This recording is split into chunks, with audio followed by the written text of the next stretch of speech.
Good morning, students. In previous lecture, we have discussed about construction of three-phase induction motor. Now we will discuss about rotating magnetic field (RMF) and principle of operation of three-phase induction motor. So first of all, what is rotating magnetic field?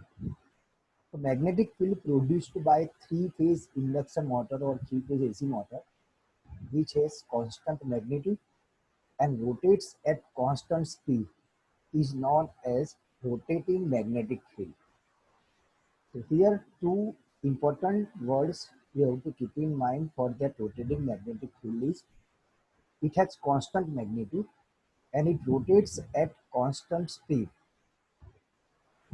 Okay.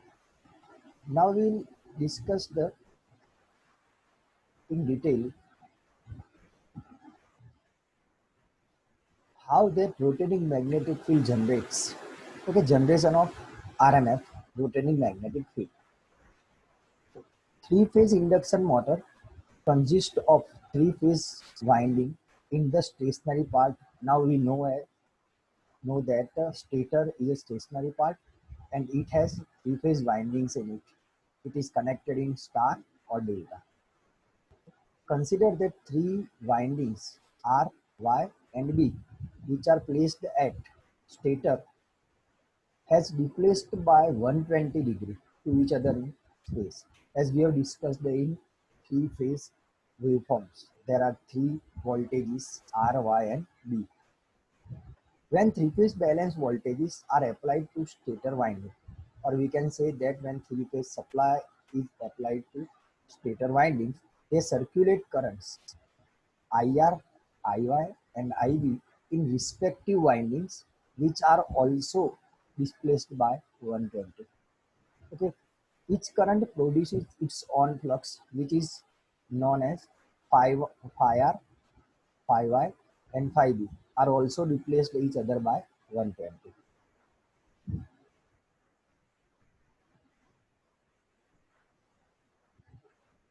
See, you aware of these diagrams? These are the three-phase waveforms. These three windings are there, R, Y and B. Three windings are displaced one another by 120 degree. The angle between these three flux, voltage or currents are 120 angle. This is the vector diagram. Okay. So now these three fluxes are represented by, we know that phi r equals to phi m sin omega t, phi y equals to phi m sin omega t minus 120, phi b equals to phi m sin omega t minus 240. So these three are the fluxes generated by respective windings R, Y and B. See here, this flux, value of flux is say phi m. Okay. Now see here. So magnitude of each flux is phi. So resultant flux is nothing but the vector addition of all these three fluxes phi r, phi y and phi b. Now we will discuss this generation of rotating magnetic field at different angles or omega t. We know that theta equals to omega t.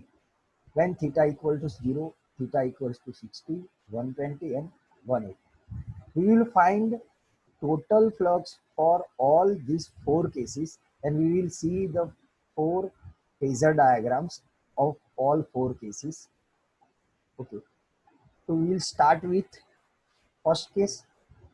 Case 1 is theta equals to 0, omega t equals to 0. Okay. Put that omega equal to t equal to 0 in equation 1, 2 and 3 in above equation. These are the three equations. Omega equal to 0. Here we have to place omega t equal to 0 in all these three equations. We will get phi r, phi y and phi b for first case. So here we will get phi r equals to phi m sin 0, 0. Phi y equals to phi m sin 0 minus 120. equals to minus phi m sine 120. Sine 120 is root 3 by 2 phi. And phi b equals to phi m sine 0 minus 240. But here sine is positive, root 3 by 2 phi. So if you want to find the resultant flux, then we have to draw the phasor diagram for that case. See, this is the basic diagram, phi r, phi y and phi b. Here we have phi y in opposite direction. Minus indicates that opposite sign, opposite direction. That's why we draw the minus phi y, exact opposite to that, minus phi y. So here total flux is the addition of these two because phi r equals to 0. That's why here by drawing this parallelogram and by drawing this diagonal, we have total flux phi t. Phi t is under root phi r square plus phi b square plus 2 phi y phi b cos 60. Okay, but the magnitude is same, so we can write phi m, phi m, phi m, and phi m. So or we can write only phi at instead of phi y phi b and phi y phi b. So we have here, if we solve by placing that phi, phi, and phi, we have this solution 2 into root 3 by 2 phi m cos 30. Okay, so cos 30, by putting the value of cos 30, we have final value of resultant flux phi r or phi t equals to 1.5 phi. So this is first case, omega t equal to 0. Now we will discuss the second case by same procedure, omega t equal to 60. By putting omega t equal to 60 in equation 1, 2, 3, we have these three equations. Okay, but here phi r equals to root 3 by 2 phi m, phi y equals to minus root 3 by 2 phi m, and phi b equal to 0. So phasor diagram is addition of phi r and phi y. But to draw the phasor diagram, we have to see here phi r and phi y because phi b equal to 0. And we have to take that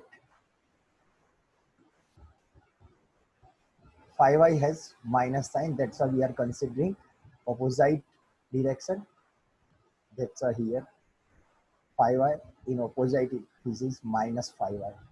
Okay, and by drawing the parallelogram, and this indicates the resultant flux, total flux is also same as above discussed above, 2 root 3 by 2 phi m cos 60 by 2 is 1.5 phi. So the value is same. Now we'll move towards the third case, omega t equals to 120. Okay, same procedure, we have to put omega t equal to 120, equation 1, 2, and 3. We have these three values of phi r, phi y, and phi b respectively. But here phi y equals to 0. So phasor diagram, there is no phi y. Okay, and opposite sign is here. That's why we are considering phi b, and opposite is minus phi b. And by drawing that parallelogram, that diagonal represents the total flux. So here total flux, resultant flux is same as above, root 1.5 pi. Okay, now we will discuss last case, case 4, omega t equals to 180. And by repeating above procedure, we have phi r equals to 0, but addition of these two flux, phi y and phi b. See here, minus sign is there, that's why we are considering phi b is in opposite direction as minus phi b, and the parallelogram is here. This is the parallelogram, and this diagonal represents the total flux. Total flux is also same value, it is 1.5 pi. Okay. So in all four cases, see here, similarly by considering the various values of omega t up to 360, here we have discussed four cases from omega t equal to 0, omega 2 equal to 60. See here, in first case, we have taken omega t equal to 0. In second case, we have taken omega t equal to 60. In third place, we have taken omega t equal to 180. And in last case, omega t equals to 180. Okay.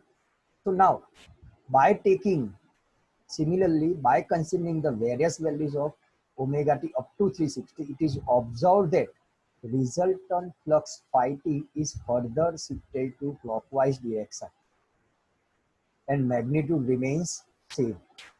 So when three-phase supply is given to stator winding, a rotating magnetic field is produced and this rotates in space around the stator. So the speed at which that rotating magnetic field rotates is also known as synchronous speed ns. Keep in mind the speed of rotating magnetic field is denoted by ns. Ns equals to 120 f by p, where f stands for supply frequency, p stands for number of stator poles, and ns stands for speed of rotating magnetic field. Okay, here I revise.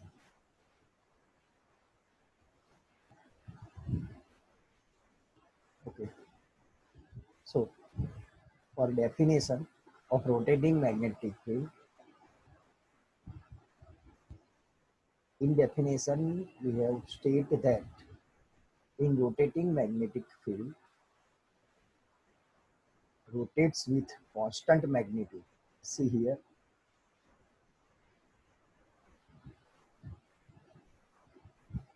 we will revise the definition and then we will move towards the next topic. See here. So rotating magnetic field produced by AC motor which has constant magnitude and rotates at constant speed. Okay. For that we have taken that three-phase supply applied to three-phase windings RYB. Windings are placed at 120. When we applied that voltage, these three currents are circulating three windings IR, IY, and IB, and it has respective fluxes phi R, phi Y, and phi B. It also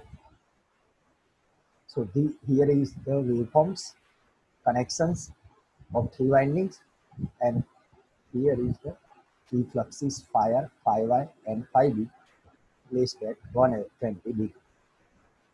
Okay, and these are the three fluxes represented by equation 1, 2, and 3.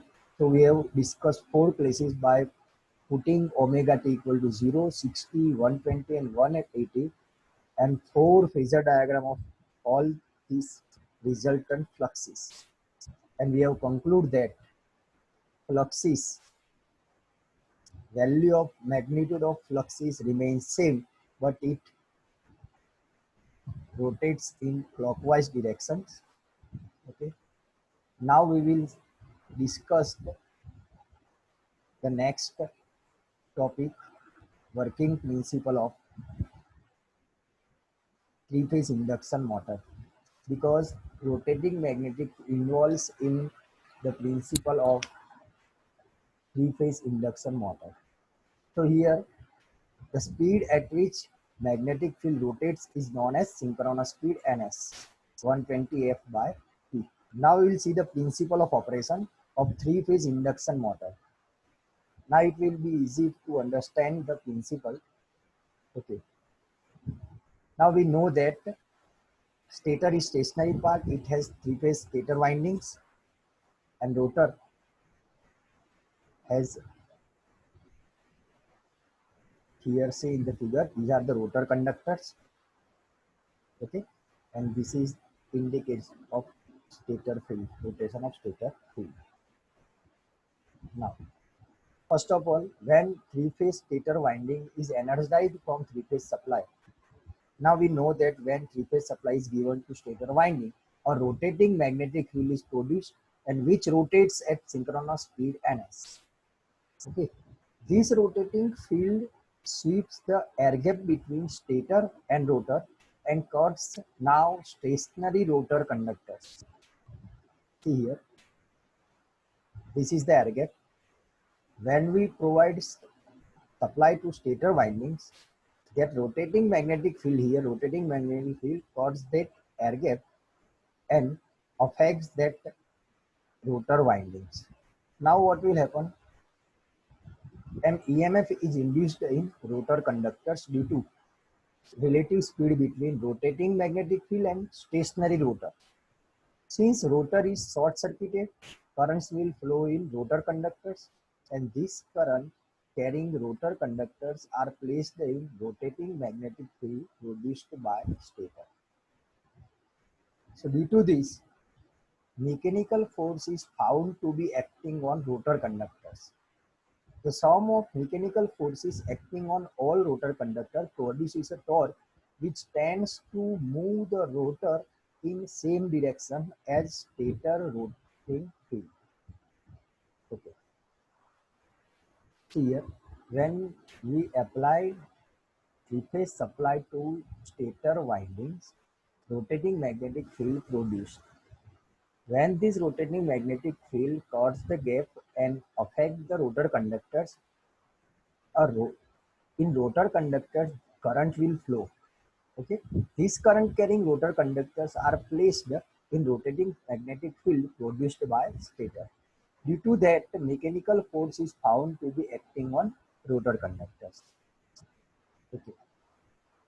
So the sum of these forces acting on all rotor conductors produces a torque which tends to move the rotor in same direction as stator rotating field. So the direction of rotor rotation in same direction as stator can be explained by Lenz law. We know the Lenz law. Lenz law states that EMF produced in electromagnetic induction is in opposite direction due to which it produced. Okay. So the direction of rotor currents will be such as to oppose cause of their production. So the cause of production of rotor currents is relative speed between rotating magnetic field and stationary rotor conductors. So to reduce that relative speed, rotor runs in same direction as rotating magnetic field and tries to catch it. This is all about the working principle of three-phase induction motor. And here is the definition of slip. See here, we know that rotor speed is n, and ns stands for synchronous speed of rotating magnetic field. So the difference between these two speed here,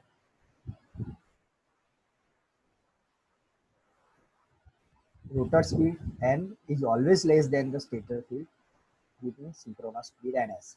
So the difference between synchronous speed ns of rotor, stator rotating magnetic field and actual speed of rotor is called as slip. It is expressed as a percentage of synchronous speed. So percentage slip is nothing but ns minus n upon ns into 100. Here ns stands for synchronous speed and n stands for speed of rotor.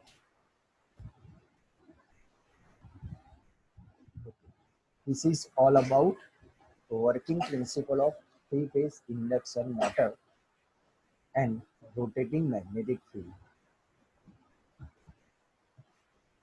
Thank you.